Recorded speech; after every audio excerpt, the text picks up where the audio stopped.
बोली कार्तिक के ठाकुर की जय, तुलसी मैया की जय। सबसे पहले गुरु महाराज जी का ध्यान करते हुए जयकारा बोलेंगे।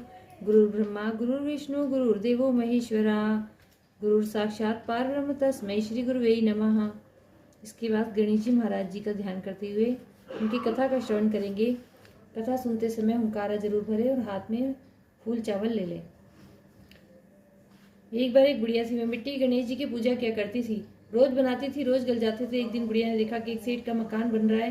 मैं मिस्त्री के पास गई और बोली, भैया मेरे पत्थर का गणेश गढ़ दो। मिस्त्री बोला कि जब तक हम तेरे पत्थर का गणेश गढ़ेंगे तो दीवार नहीं चिल्लेंगे। बुढ़िया बोली कि राम करे तुम्हारी दीवार टेढ़ी हो जाए। ऐसा कहकर बुढ़िया चली गई। शाम को सेठ आया तो उसने पूछा कि आज कुछ भी काम नहीं किया। तो मिस्त्री बोला कि एक बुढ़िया आई थी, कह रही थी हमारे पत्थर का गणेश गढ़ दो, हमने नहीं गढ़ा तो कह गई हमारी दीवार टेढ़ी हो जाए। तब से दीवार टेढ़ी हो जाती है। सेठ ने बुढ़िया को बुलाया कि हम तुम्हारे सोने के गणेश जी गढ़वा देंगे, तुम हमारी दीवार सीधी करा दो। सेठ ने बुढ़िया को सोने के गणेश जी गढ़वा दिए, उसकी दीवार सीधी हो गई।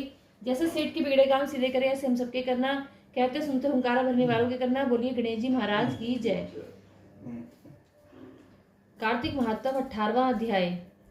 देवेश नारद जी ने कहा कि वीरभद्र को गिरते हुए देखकर रुद्र के गण पुकार करते हुए शिवजी के पास गए। तब मस्तक में चंद्रमा को धारण करने वाले शिवजी हंसते हुए युद्ध में गए। रुद्र को आते देखकर लौटे हुए गण सिंहनाद करके पुनः बाणों की वर्षा से राक्षसों को मारने लगे। राक्षस लोग शिवजी के भयानक वेश को देखकर भागने लगे। जलंधर दैत्यों को भागते देखकर क्रोध में भर गया, हजारों बाण छोड़ता हुआ शिवजी पर झपटा। उसके साथ ही अन्य राक्षस भी शिवजी पर झपटे। उस समय शिवजी ने राक्षसों को अपने बाणों की आंधी से व्याकुल कर दिया और प्रचंड बाणों के समूह से उन्हें भूमि पर गिरा दिया। राक्षस युद्ध भूमि छोड़कर भागने लगे। तब जलंधर का क्रोध और बढ़ गया और उसने तीव्र आवाज में शिवजी को युद्ध के लिए ललकारा।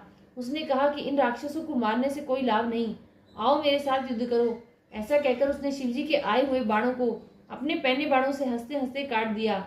शिवजी ने अपने बाणों से उसका घोड़ा, ध्वज और छत्र काट डाले। धनुष कट जाने पर और रथ गिर जाने पर भी जलंधर शीघ्र ही गदा उठाकर शिवजी पर झपटा, पर शिवजी ने अपने बाणों से उसकी गदा के 2 टुकड़े कर दिए। तब जलंधर दैत्य ने शिवजी को अधिक बलवान समझकर उनको मोहित करने वाली अनोखी गांधर्वी माया को उत्पन्न किया, जिससे वहां गंधर्व गान करने लगे, अप्सराएं नृत्य करने लगी और अनेक प्रकार के बाजे बजने लगे, जिसे देखकर बाजों की उस ध्वनि से रुद्र मोहित हो गए। उनके हाथों से शस्त्र गिर गए पर उन्हें पता ही नहीं चला। जलंधर ने देखा कि रुद्र नृत्य गान के स्वरों में तल्लीन है, अतः वह काम के वशीभूत हो शीघ्र ही वहां जहां पहुंचा जहां पार्वती बैठी थी। महाबली शुंभ और निशुंभ को युद्ध में छोड़कर जलंधर ने शिवजी का रूप धारण कर लिया और जैसे 10 भुजाएं